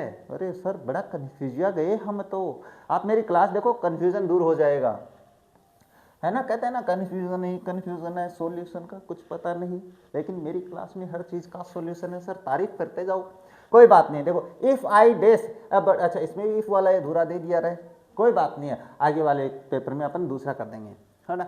If I dash a bird I would fly in the sky, और बी, जब मैंने आपको कंडीशन पढ़ाई थी अपनी क्लोज्ड कंडीशन का दूसरा रूप इमेजरी कंडीशन, तो उसमें मैंने बताया था अगर बी वर्ब दी हो तो आपको केवल वर्ब का प्रयोग करना है, चाहे कर्ता एकवचन हो चाहे बहुवचन हो। तो यहाँ पे आपको इमेजरी कंडीशन कैसे पता चला सर, तो इमेजरी का मतलब ये है, तो सबसे पहले तो ये होता है कि अगर मैं पक्षी होता तो ये कल्पना नहीं होती भाई। तो यहाँ पे आई वुड फ्लाई, वुड के साथ वर्ब की फर्स्ट फॉर्म, तो ये कंडीशन का रूल क्या होता है भाई, इसका होता है if plus subject plus verb plus other word comma plus अपने पास दूसरा जो सब्जेक्ट होगा दूसरे वाक्य का उसके साथ वुड आएगा, वुड के साथ वर्ब की फर्स्ट फॉर्म आएगी और उसके साथ ऑब्जेक्ट आएगा। तो अपने पास जो ये वाक्य कंप्लीट दे रखा है, वुड दे रखा है और वर्ब की फर्स्ट फॉर्म दे रखी है। बाकी इसमें अगर बी वर्ब भरनी हो तो इसमें कल्पनात्मक करने के लिए केवल वर्ब करेंगे, अगर यहाँ पे ही होता तो भी आपको वर्ब का ही प्रयोग करना होता है कल्पनात्मक कंडीशन में। तो ये मैंने आप लोगों को समझा रखा भाई। तो ये आपका ग्रामर सेक्शन कंप्लीट हो जाता है। सेक्शन डी की बात करें तो क्वेश्चन नंबर 10 जो है वो आपके पास पैराग्राफ से संबंधित होने वाला है और ये आपका सीन पैराग्राफ होने वाला है। और सीन पैराग्राफ की क्लास मैंने बहुत ही शानदार अपलोड कर रखी है अपनी फर्स्ट फ्लाइट नहीं रहा, वो तो 10th की है, अपनी फ्लेमिंगो के सभी चैप्टर्स के इंपॉर्टेंट पैराग्राफ क्वेश्चंस के साथ हल करते हुए मैंने क्लास 1 शॉट अपलोड कर रखी है। नहीं देखिए तो आपको देख लेनी है, वीडियो के डिस्क्रिप्शन बॉक्स में लिंक मिल जाएगा, वहां पे जाके देख लेना भाई। अब बात करते हैं, देखो ये पैराग्राफ मैंने ना अपनी क्लास में भी करवा रखा है, तो पैराग्राफ आपको खुद देखना, पेपर आप लोगों ने डाउनलोड कर लिया होगा, तो क्वेश्चंस मैं नहीं करवाऊंगा भाई। इसके क्वेश्चंस नहीं आए तो मुझे कमेंट कर देना, मैं बता दूंगा रे फिर। तो ये पैराग्राफ है, कौन सा है मैं बता देता हूँ, माई एक्वेंटेंस यानी अपने पास लॉस्ट स्प्रिंग से लिया हुआ है, MS जंग वाला चैप्टर है, ये कर दोगे। हाँ, इसमें ऑब्जेक्टिव टाइप क्वेश्चंस मैं बता दूं, चलो ऑब्जेक्टिव टाइप क्वेश्चंस मैं बता देता हूँ ना। इसमें क्या है, 3 अपने पास शॉर्ट टाइप है और 3 अपने पास क्या है ऑब्जेक्टिव टाइप है। तो क्या है, do ration card enable them to buy grains हो सकता है, to get their names add on the voter list हो सकता है, बोथ ए एंड बी हो जाएगा इसमें। ये पैराग्राफ कह रहा है, ये हो जाएगा, आप मुझे पता कर लोगे। To enable them to live there here, हाँ फाइंड, ये नहीं, ये गलत है, ये तो उसका ऑप्शन पढ़ दिया मैंने। नेक्स्ट है find the word from the passage which means outer as, outer as का मतलब होता है पेरीफेरी, कहाँ पे, ये रहा पेरीफेरी का मतलब आउटर बाहरी क्षेत्र, दिल्ली के बाहरी क्षेत्र, ये दिल्ली है तो दिल्ली के बाहरी क्षेत्र पे आपके सीमापुरी बसा वो था, है ना, सीमापुरी क्षेत्र जो था, है ना, वो अपने बात होती है ना periphery, in the periphery of Delhi दिया हुआ है, इसमें देख लेना भाई। Find the word opposite of the field, to field, to field का मतलब होता है भरा हुआ और डिवाइड का डिवाइड मतलब खाली, जिसको अपन कहते हैं। इसके बाद में 11 नंबर का प्रश्न है, ये क्या है, हाँ ये प्रश्न यहाँ से, उसके अथवा में एक और पैराग्राफ आएगा, 10 नंबर का जो क्वेश्चन है इसमें 2 पैराग्राफ आने वाले हैं, दोनों में से एक करना आप लोगों को ना, ये थोड़ी सी बात ध्यान में रखना भाई।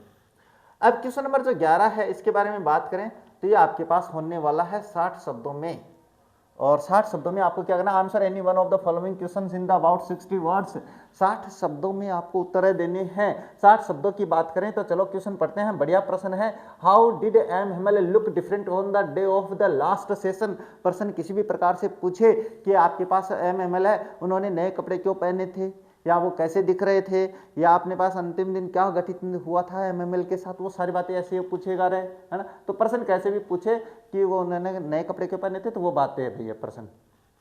इस प्रश्न का देखो मैं बताता हूँ। मिस्टर आंसर है M Hamel was a very dedicated French teacher, बहुत ही बढ़िया टीचर थे, डेडिकेटेड थे भी अपनी भाषा के प्रति। He was a man of the strict discipline, कठोर डिसिप्लिन वाले थे।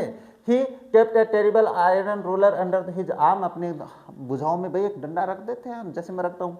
On the last day he came out wearing a fine dress that house नहीं है, हैज टू है भैया ना, यहाँ पे हैड टू करेंगे, had to wear on special occasions. On the last day he addressed everybody present in the class, my children, that this is the last lesson of French. He was looking very sad to see order which came from Berlin. The order imposed a ban on the teaching French on the last day.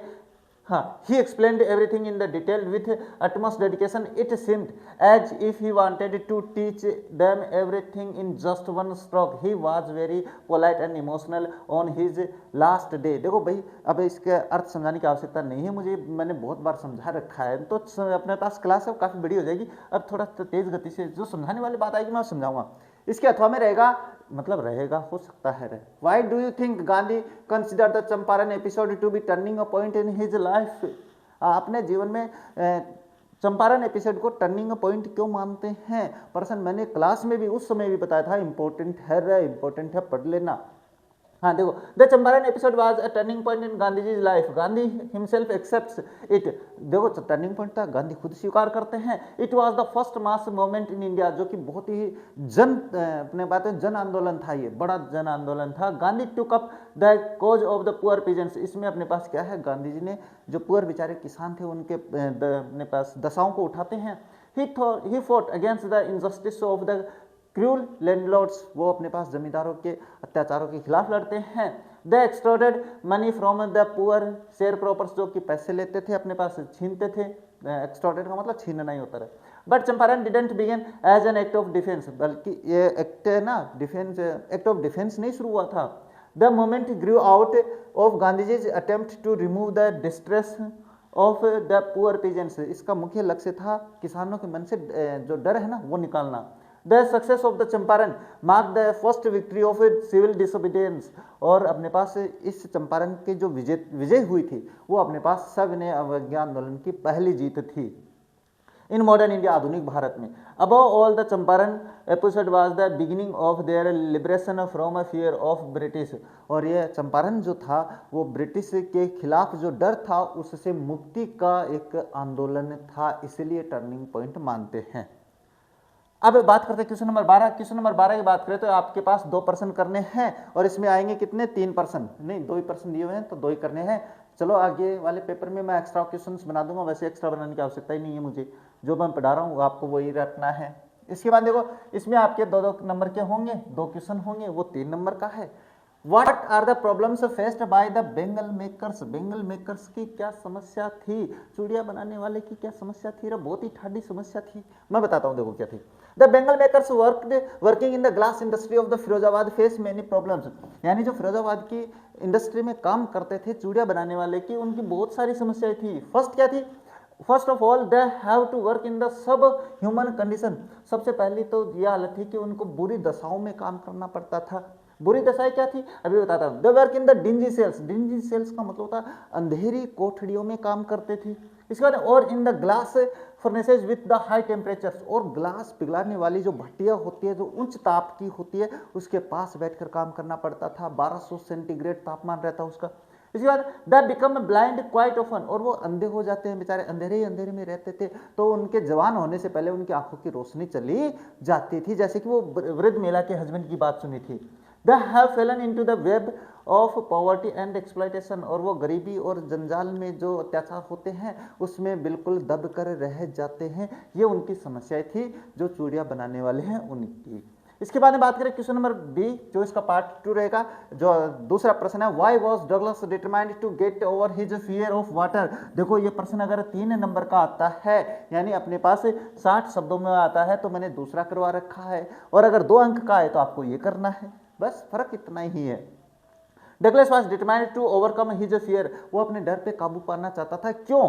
Because it ruined his fishing trip, इसने नष्ट कर दिया था मछली के trip पे, मछली पकड़ने वाला जो ट्रिप था वहां पे नहीं जा पाता था। Deprived him of the Joy of the canoeing, छोटी नाव का आनंद नहीं ले सकता था, बोटिंग नहीं कर सकता था और स्विमिंग नहीं कर सकता था, इसीलिए वो उस पर विजय प्राप्त करना चाहता था। तो ये प्रश्न हो जाता है क्वेश्चन नंबर 12। इसके बाद में बात करें क्वेश्चन नंबर 13, तो क्वेश्चन नंबर 13 आपके पास आएगा एक्सप्लेनेशन से संबंधित, और मैंने अपनी वन शॉट पोइट्री एक्सप्लेनेशन की क्लास अपलोड कर रखी है, देखना, बढ़िया शानदार है, उसके बाहर कुछ नहीं आना है, मैंने बहुत ही शानदार तरीके से समझा रखी है, यहाँ पे भी समझा देता हूँ। देखो आपके पास ये पैराग्राफ कौन सा है, ये पैराग्राफ है फिशरमैन इन द सी, यानी कीपिंग क्वाइट वाला स्टंजा है। अब ये स्टंजा आपको देखना है ना, मुझे नहीं बताने की आवश्यकता है, आपको एक्सप्लेनेशन करने की तरीका बता देता हूँ। जो स्टंजा आया है उसके शुरू के 2 शब्द यहाँ पे लिखो। सर आपने 4 लिख दिए, कोई बात नहीं, आप 2 लिखो, डॉट करते हुए लास्ट के 2 शब्द लिख दो उसी स्टंजा के, ये लिख दिया। जैसे कि अपने पास fisherman in the cold sea doing nothing वाला आ जाएगा। अब इसमें बात करें रेफरेंस के बारे में, जब सबसे पहले आपको क्या लिखनी होती है, कोई भी एक्सप्लेनेशन करो आपको रेफरेंस लिखना है। रेफरेंस में क्या लिखते हैं सर, रेफरेंस में हम लिखते हैं कि आपके पास ये कविता, ये स्टंजा कहाँ से लिया गया है और ये स्टंजे वाली जो कविता है वो किसने लिखी है, यही 2 बात मैंने यहाँ पे लिखी है। तो आपको देखो, आप ये मान के चलो इस पोइट्री से, यानी अपने पास कीपिंग क्वाइट से कोई दूसरा स्टंजा आ गया, मान के चलो एक बार कि दूसरा आ गया, तो आपको रेफरेंस तो सेम ही रखनी है, कॉन्टेक्स्ट भी सेम रखना है, आपको केवल एक्सप्लेनेशन है ये चेंज करनी है, बाकी ये 2 तो आपको रखनी है। यानी प्रत्येक 5 पोइट्री है, 500 पोइट्री की मैंने रेफरेंस और कॉन्टेक्स्ट सेम करवाई है हर एक स्टंजा में, तो आपको याद कर लेना है, कोई गलत नहीं कर सकता, और गलत करे तो अपने पास आ जाना रहे, हम देख लेंगे। हाँ पहले देखो, these lines have been taken from the poem keeping quiet, it was composed by Pablo Neruda. ये देख लो, मैंने यही 2 बात बताई है, रेफरेंस में क्या लिखना होता है। इसके बाद में कॉन्टेक्स्ट भी आपको सेम लिखना है, और कॉन्टेक्स्ट में अपन लिखते क्या है रे, कॉन्टेक्स्ट में कहीं कुछ भी बताए मैं बता देता हूँ, कॉन्टेक्स्ट में हम उस कविता का छोटा सा बातें, छोटा सा सारांश लिखते हैं, इसके अलावा कुछ नहीं लिखा जाता है। कॉन्टेक्स्ट मतलब प्रसंग। देखो, in this poem the poet tells about the benefit of the keeping quiet, चुप रहने के फायदे बताता है, बेनिफिट्स है ये है ना। The poet thinks about the people who are running in their lives, यानी कवि उन लोगों के बारे में सोचता है जो भागते रहते हैं, भागते रहते हैं, भागते रहते हैं। He tells that we should keep quiet for he counts 12, वो ये भी कहता है कि जब तक मैं 12 गिनता हूँ आप चुप रहिए। He says that the time will be very excited, और वो कहता है कि समय बहुत ही आनंददायक होने वाला है अगर ऐसा होता है तो। अब ये 2 चीज़ें अगर इस पोइट्री से दूसरी एक्सप्लेनेशन आ जाती है, दूसरा स्टंजा आ जाता है, तो आपको ये रेफरेंस और कॉन्टेक्स्ट दोनों सेम लिखने हैं, तो ये तो याद करने हैं। इसके बाद में बात करें एक्सप्लेनेशन की, तो जो स्टंजा दिया हुआ है ना, उसका स्टंजा करने का तरीका बता देता हूँ। इन दीज लाइन्स, या तो कह दो इन दीज लाइन्स या इन दिस स्टंजा, है ना, इन दिस स्टंजा, ये यहाँ से शुरू करो, यहाँ से शुरू करते ही अगला टीचर समझ जाएगा बढ़िया कर रहा है बच्चा, है ना, लेकिन आप पता नहीं क्या लिखते हो। देखो, in this line the poet describes about the moment when all will be silent and the fisherman will not go to sea for fishing and they will not hurt whales. इस स्टंजा में कवि उस पल की बात करा जब सारे चुप हो जाएंगे, तो जो मछुआरे हैं वो समुद्र में नहीं जाएंगे, वो मछलियों को नहीं पकड़ेंगे, वो अपने पास वेल जो मछलियाँ उनको नुकसान नहीं पहुँचाएंगे। Next, the poet tells that the men who gathers salt in the sea will see their hot hands, और इसमें बाद में स्टंजा में आगे बातें करता है कि जो लोग समुद्र के किनारे जाकर नमक इकट्ठा करते हैं वो नमक नहीं इकट्ठा करेंगे, वहाँ पे नहीं जाएंगे। जब वो नहीं जाएंगे तो उनके पास समय होगा, अपने हाथों को देखेंगे, जब अपने हाथों को देखेंगे अरे कितना नुकसान कर लिया, तो उनको एहसास होगा, है ना, ये बता रहे। By hot hands the poet means that we are all forget of our pains in busy life, और hot hand का मतलब क्या बता रहा है कवि कि हम अपने कष्टों को भूल गए हैं, तो केवल ये चेंज करना है। अब जो क्रिटिकल नोट है, क्रिटिकल नोट भी आपको इस पोइट्री के लिए सेम रखना है। इस पोइट्री मतलब इस पोएम के लिए जो कीपिंग क्वाइट है, तो 3 चीजें सेम बता दी मैंने, रेफरेंस, कॉन्टेक्स्ट और क्रिटिकल नोट। चेंज कहाँ पे हुआ, चेंज यहाँ पे हुआ, तो ये तो कर सकते हो।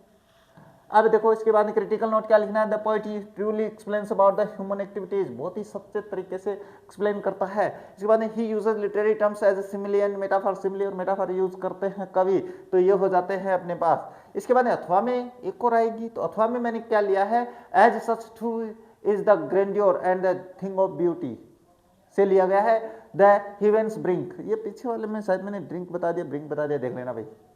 हाँ, रेफरेंस। अब इस पोइट्री से मैंने तो ये ले लिया, स्टैंजा आ गया दूसरा। तो करना क्या है, रेफरेंस और कॉन्टेक्स्ट तो सेम लिखनी है। तो देखो, these lines have been taken from the poem a thing of beauty, this poem was composed by Keats, he was a very famous nature poet. ये देखो मैंने एक लाइन और छोटी सी बढ़ा दी इसमें, तो ये आप उसमें भी लिख सकते हो, है ना। तो ये रेफरेंस है, वो आपको याद कर लेना है इस पोइट्री के लिए। अब इसमें कोई भी समझा जाए ये लिखना है, और कॉन्टेक्स्ट आपको ये लिखना है ना। देखो रेफरेंस को मैंने अंडरलाइन कर रखी है, सेम तरीका ऐसे लिखना है आप लोगों को, रेफरेंस के सामने से नहीं, इसे नीचे वाली लाइन में। In this poem, the poet describes about the beautiful things and their permanence and joy, permanence and joy। यानी कवि इस कविता में सुंदर वस्तुओं के बारे में, उनके लॉन्ग लास्टिंग एज के बारे में बताता है। परमानेंस यानी स्थायित्व के बारे में बात करता है, उनके आनंद के बारे में बात करता है। The poet says that the beautiful things give us happiness. कवि ये भी कहता है कविता में कि सुंदर वस्तुएं अपने को खुशियाँ देती है। जैसे गुलाब के बगीचे के पास से गुजरते हैं तो खुशबू आती कि नहीं आती है हम। He also says that the happiness and joy are permanence which beautiful things provide। वो ये भी कहता है कि सुंदर वस्तुएं जो हमें क्या है खुशियाँ देती है, वो लंबे समय तक चलती स्थायी रहती है। अब इसके बाद में बात करते हैं एक्सप्लेनेशन की। तो इस पोइट्री के लिए ये और ये दोनों सेम है, याद कर लेना, मैंने अपनी क्लास में भी समझा रखा है। एक्सप्लेनेशन की बात करें तो the poet says that we must remember the beautiful and the inspiring stories of the brave soldiers. अब इस स्टैंजा में कवि कहता है जो महान योद्धा हुए हैं, है ना, उनके बारे में आपकी कहानियां जो है ना, उनको हमें याद रखना चाहिए, भूलना नहीं चाहिए उनको। They risked and they sacrificed their lives in order to protect others। उन्होंने अपना जीवन त्याग दिया, अपना बलिदान दिया है दूसरों की रक्षा के लिए। And the mighty dead were people of great power। यानी जो mighty dead, mighty यानी महान अस्तित्व के लोग, जो कि इस अंतिम जो अपने पास क्या है लक्ष्य है, यानी अपना जीवन जहाँ बढ़ रहा है वो मृत्यु है। तो हमारे जो लीडर्स गए हैं वो क्या हैं, वो अपने पास बहुत ही शक्तिशाली लोग थे। ऑथोरिटी एंड द ग्रैंडियोर, बहुत ही अपने आधिकारिक और ग्रैंडियोर यानी शान शौकत के थे।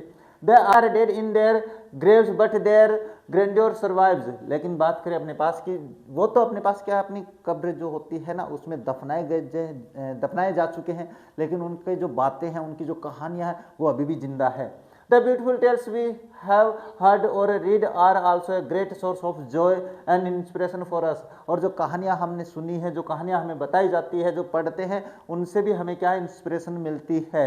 All the great deeds and beautiful objects are endless fountain of an immortal drink। नहीं है, ये अपने पास है ब्रिंक है क्या है, ये पिछले वाले में भी शायद हो गई गड़बड़ी, कोई बात नहीं है, ब्रिंक फॉर अस। और ये जो है ना अपने पास सुंदर ऑब्जेक्ट्स, सुंदर जो पहलू है अपने पास, वो एक ऐसा फाउंटेन है, एक ऐसा झरना है जो लगातार बहता रहता है।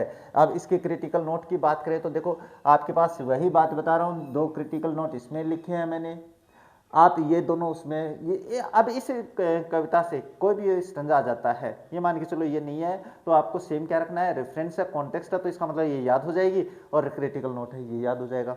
तो ये मैं बता रहा था, ये आ गया। अब क्वेश्चन नंबर 14 के नंबर 14 नंबर जो क्वेश्चन होगा वो पोइट्री से, मतलब पोइट्री सेक्शन में से आएगा। 5 जो पोइट्रीज है उनके प्रश्नों से संबंधित आएगा।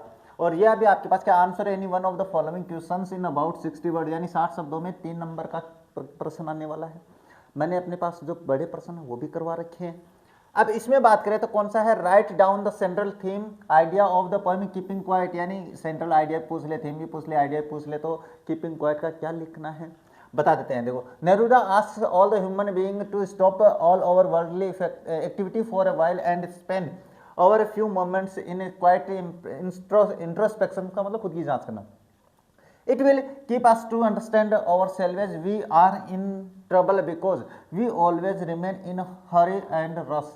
ये हमारे लिए समस्या है, हम भागदौड़ में रहते हैं, ये बात करना चाहता है, ये इसका विचार है भाई। इसके अथवा की बात करें तो अथवा में है, Why did Aunt Jennifer choose to embroider tigers on the panel? Panel पे चाची टाइगर्स को क्यों सजाती है, इसका कारण क्या है? तो कारण की बात करें, आंट जेनिफर वाज टिमिड, वो बेचारी कायर थी, डरपोक थी, नर्वस थी, सेक्रेड यानी स्कैर्ड यानी डरी हुई थी। She was easily victimized by the her husband, बिल्कुल ही अपने पति के द्वारा सताई हुई थी।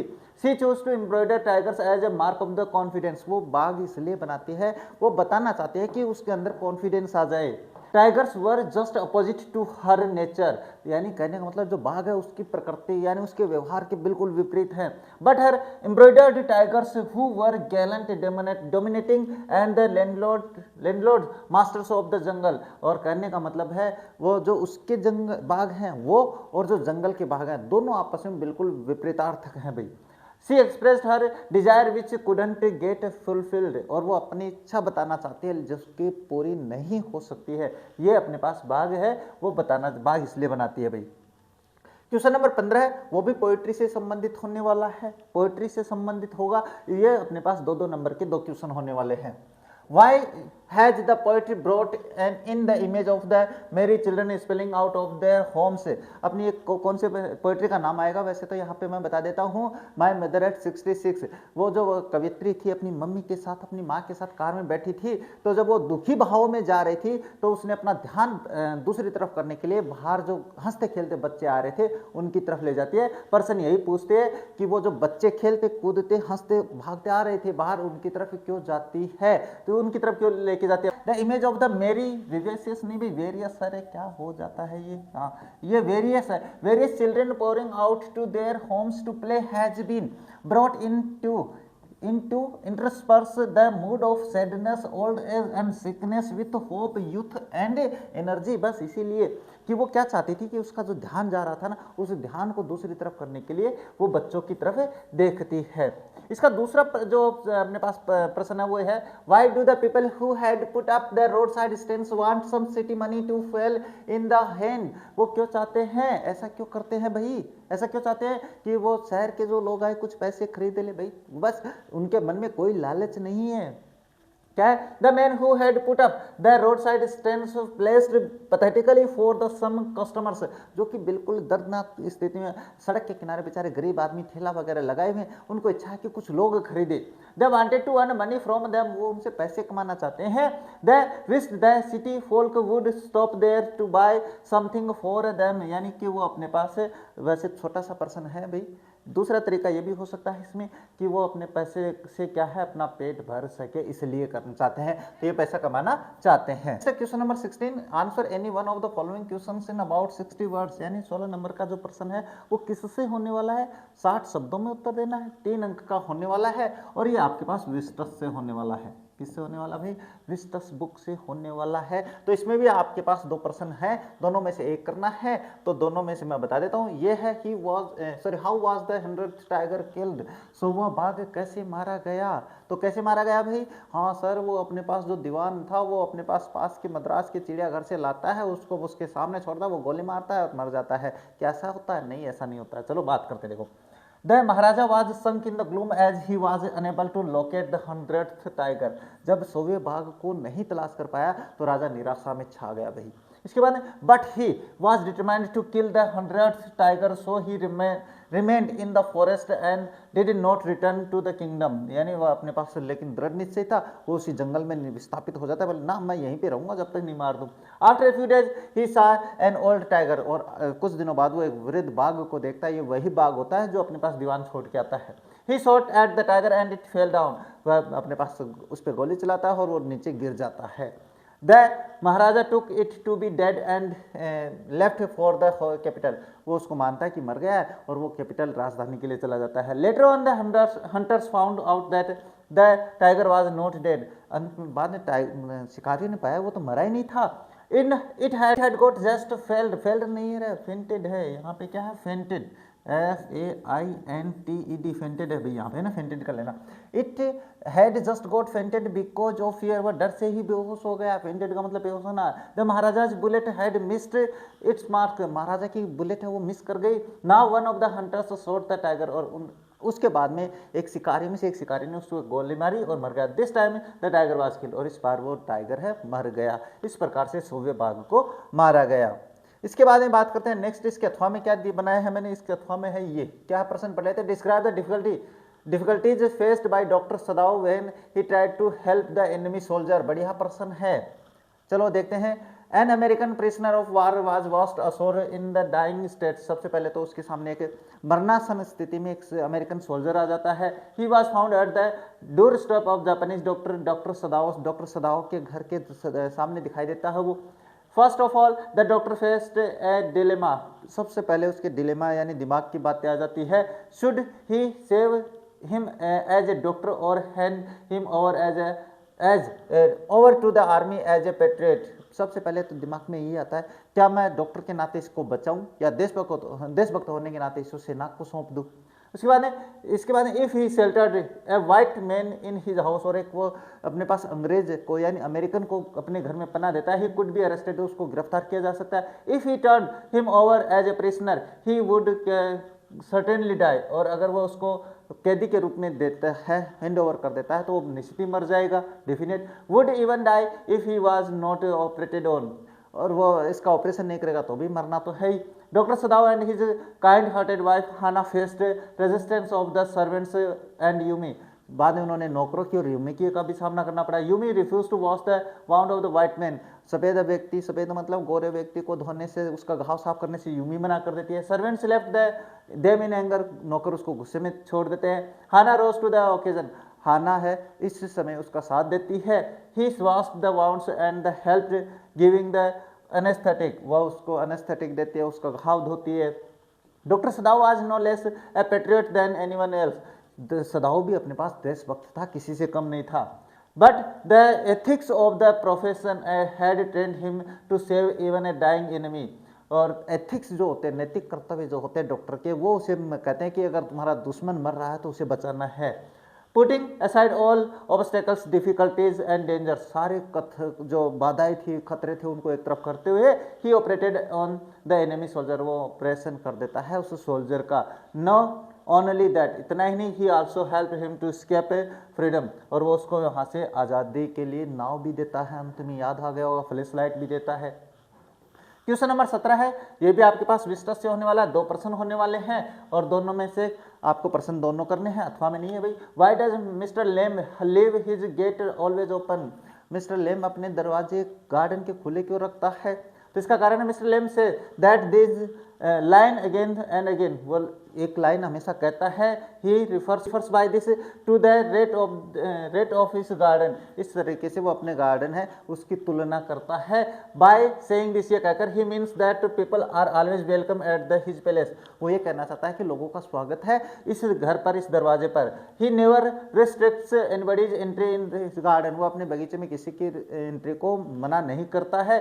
ही loves their company and wants them to come to home him, वह उनकी कंपनी को पसंद करता है इसलिए वो अपने पास बुलाता है। नेक्स्ट क्वेश्चन है जित क्लासा से अपना अंतिम है, we are human being too, है ना, वो है ना।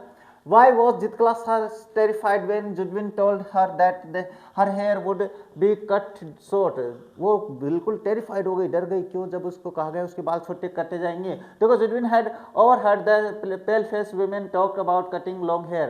जुडविन ने सुना भाई वो जो पीले चेहरे वाली, सफेद चेहरे वाली महिला थी, वो कह रही थी बाल काटने के लिए have hair। उसके बाद जितकला was so terrified, यहाँ पे so terrified, सो टेरिफाइड यानी सो नहीं, दैट टेरिफाइड ही कर लेना यहाँ पे, है ना।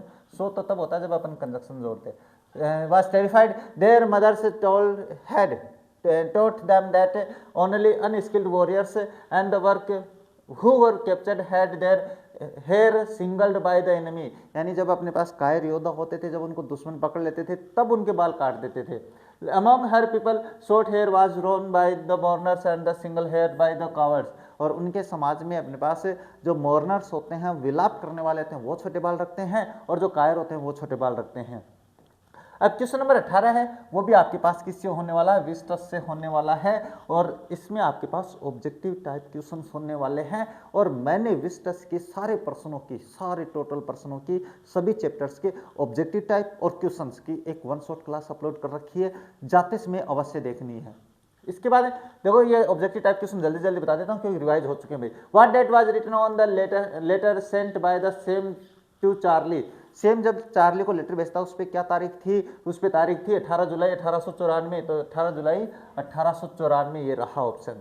The original cost of the present was, अच्छा और क्या है, वाज क्या है टू, हाँ ये ओरिजिनल कॉस्ट ऑफ द, हाँ ये नहीं है, ऑफ द टाइगर, वुडन